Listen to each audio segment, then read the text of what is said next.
Hi, this is Randy Finney with Right Side of the Chart, and this is a morning market update for Thursday, January 17th, 2018. I'll try to get this one out quick. I just posted a couple charts in the trading room, and I want to share some additional developments here, as well as those that I shared in the trading room, and get this one out as soon as possible. All right, so let's just focus now on the very short-term time frames. I've covered the daily and weekly charts quite a bit lately. So here's what I'm seeing as far as we'll focus on QQQ, maybe look at SPY real quick, and again, try to get this out there. So here's a 60-minute chart. Here's what's happened recently to just kind of recap. We took out this downtrend line here, the yellow downtrend line. That was a breakout back test, and then we started forming, as I mentioned, this uptrend line here.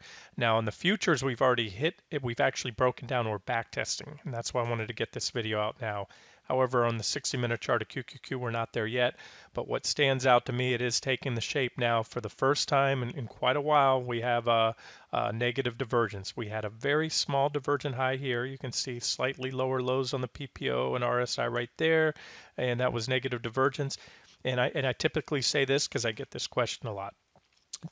For the most part, and there's not a set in rule, a set in stone measurement or rule, but typically the smaller the divergences, the smaller the pullback. So again, this was only a few days of divergence here. Small divergence equal to small pullback, but again, it was certainly tradable.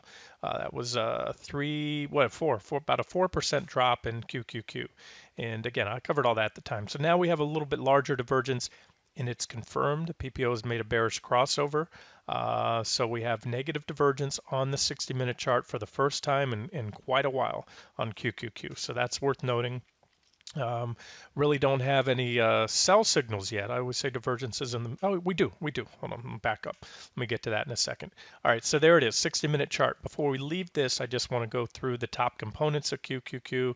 As I say, any index or sector is simply the sum of its parts. So I like to look at the top weighted components. By far, they'll have the biggest impact. Pardon me, I haven't had time to annotate all these charts. I'll run through it real quick.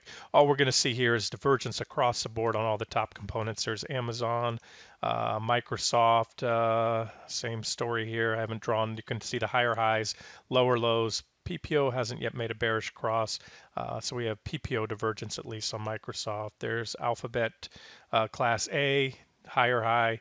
Again, I don't have to draw the lines. You guys can visualize here. They're all from about the same reaction points. So there it is, pretty much across the board. Like I said, RSI is making a higher high on a lot of these, but even Apple, you can see, you have to really zoom in, but you can see higher highs and lower highs on the PPO. That's negative divergence with the bearish crossovers, which I like to see. And Facebook, which has been the strongest and the best looking chart for a while. Even Facebook has the divergence there as well. So that's that. Let's get to before we leave the QQQ charts. Let's just jump down to the 5-minute chart of QQQ. This is what I just posted in the trading room here. I posted right as we hit this line, said that's an objective short entry right here. There's my stop line right there. For a pullback trade, at least a day trade, and quite possibly a swing trade down to this 162.42. I would cover around 162.50 if you're day trading it.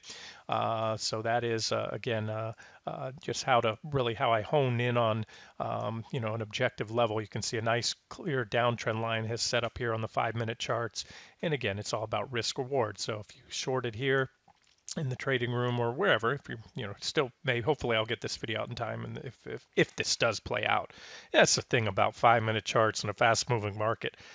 By the time I get this video out there, and I do upload them quick, I have very fast upload speed. I get these videos uploaded, processed, and popped out as quick as possible, but even then it's probably going to take at least from the time I'm talking or wrap the video up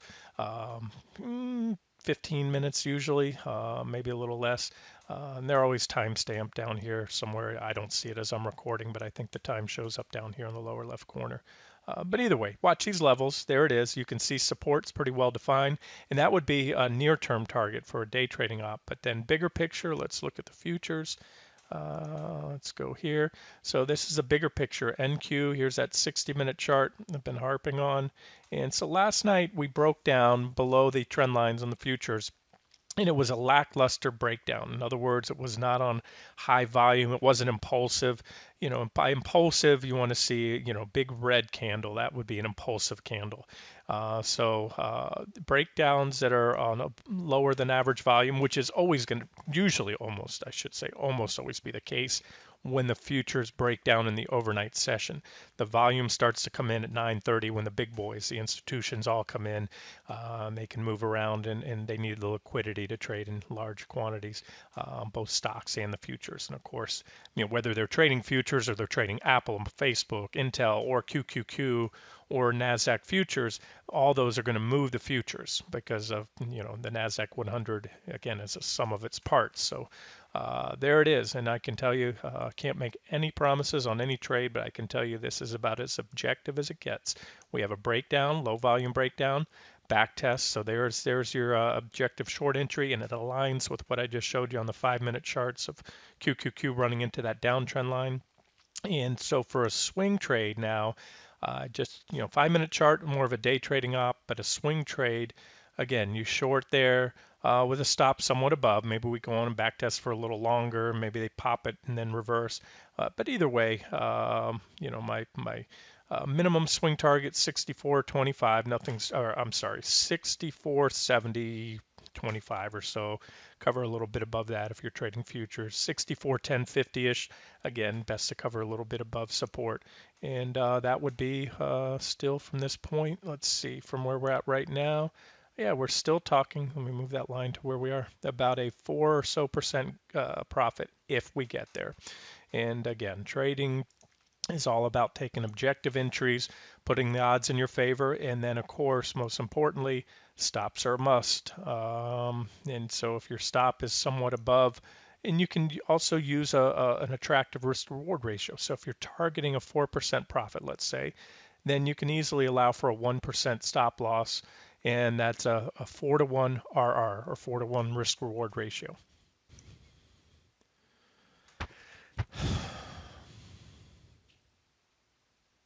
Um, hmm.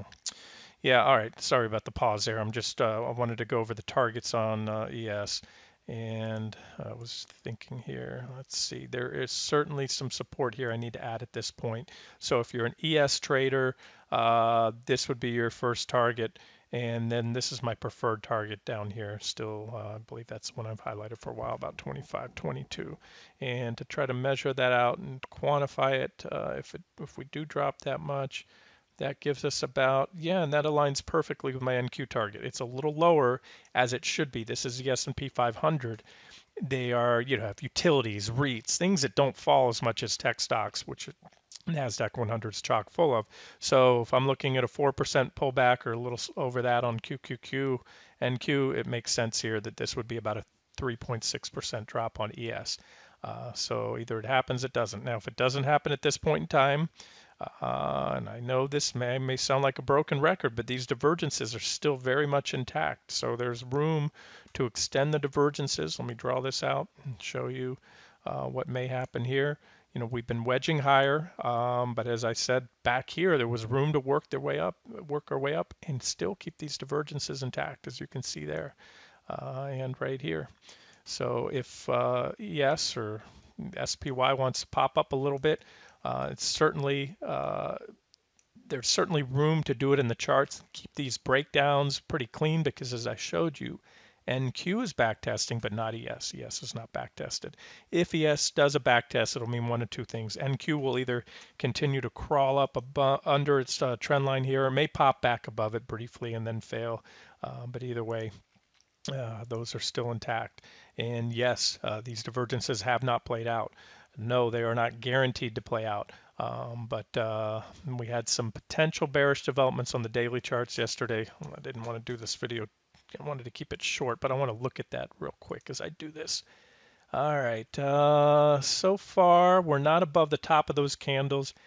Certainly would have been ideal to see today's candle remain below the bottom of yesterday's candle. Might even have been an island top if it had done that, if I don't know if there's enough space between the two there. But either way, you don't want to see this candle engulf today, yesterday's candle. So far, they haven't done that. And let's just look at SPY. same thing. So we have those potential topping candles, but I'll tell you, they're just bidding this market up as I'm doing the video. And let's see if they've taken out that level on QQQ, which they might have on the 5-minute chart. No, not by enough. Not certainly not by enough. And I could actually, there's a reaction high right there. That trend line should be right there. So if I really zoom in tight, you can see capturing all these candles right here. We popped it and fell back below. So I'm going to get this out now. Since I think this is still an objective short. I know when they buy up the open like they did today, it looks like, oh gosh, this will never end. But remember what they did yesterday. I showed you that. We had a pop at the open. Right here, there was the close from the previous day. Strong rally in QQQ, and they turned around and faded it 100% and then some, and then traded around at the previous close all day. And they could do the same thing today. Pop at the open, they buy it up, and then turn around and fade that. And that would be pretty bearish if they do fade all of this post-opening pop and then some. And we're starting to get the makings of a very near-term downtrend, and that's what this trend line's all about. Now it's early in the stages, but a downtrend is defined as prices making a series of lower highs and lower lows. So, and again, very near-term stuff. This could certainly morph into something more, but up until recently, you can see the near-term downtrend was bullish, and before that, as I had mentioned for a while, it's been sideways. So these are your very near-term trends here on a 5-minute chart. And so to keep this one healthy and intact, you want to stay below this previous reaction high. That's why I have my stop set just a little bit above that. And I'm going to get this video out to you guys now. Best of luck. And again, if you're not an active trader, disregard what's going on the 5-minute charts, the 60-minute charts. There's really not any solid sells or any sell signals at all on the daily. We have potential bearish topping candles, but they need to be confirmed. You want to see a big red candle today to kind of help confirm yesterday's potential topping candles. All right, this has been Randy Finney with, oh, no, sorry, guys, before I wrap up, and that's why I wanted to keep this one members only. Sorry to be all over the place today. I did want to show you one other thing that meshes with the correction scenario. So these are the US long-term Treasury bond futures, 30-year Treasury bonds. This is comparable to TLT, if you will, but these are the futures. So story on this one, as you can see on this 60-minute chart we're looking at, you had a divergent high right here. Remember, we were long and bullish bonds for a while. We got out a little before the top, but that's fine. Bulls make money, bears make money, pigs get slaughtered. So I didn't try to hold out for the last penny on this one. But we did put in that divergent high. It was pointed out too at the time that triggered a correction. Then we took out this downtrend line that kept it going. There was a very small bullish falling wedge right there. Positive divergence confirming it, and we did a little pop, but remember, the measured target for a wedge, you take the widest point of the wedge, add that to where it breaks out, and that's about what your measured target is. So this one might have fell a little shy. Now, fast forward, and I'll show you what I'm looking at here. And again, this helps to align with my outlook on the broad market. See this? We have a nice little falling wedge right here with positive divergence in place, and we broke out and we back tested. So I like this because it confirms, think of treasury bonds as the stock market in reverse, because we're back to that risk on, risk off trade in treasuries. Remember when the correction started last fall, for a while there was a disconnect, and then, as I suspected, the institutions started flocking back into treasuries, so they tend to move inversely to stocks. And so this would jive well with, or mesh well with the scenario for a pullback in the markets here. A breakout and a back test, so it's an objective long, and I'm sharing this for two reasons. Number one, as it helps to confirm my analysis what I'm seeing on the indexes. If treasuries go up, it means flight to safety, stock market going down. And also, if you want to trade ZB as in the futures, or you want to trade TLT and targets on this one, I'd tell you right now, let's just stick with this level. You have two reactions here, and this should about measure out, come out to the measured target. I have to zoom in and give you those levels. You can make it out. 146, 120, that is. So there's a potential bounce target, with the first target being here, any of these levels right here, to be honest with you. with a max target up here. So there's, let's just call it a target range, and we'll see what happens. We don't always get what we want, but that's the way I see it right now. And I'm gonna now wrap this video up and get it out to you guys. This has been Randy Finney with Right Side of the Chart. Hope you enjoy it.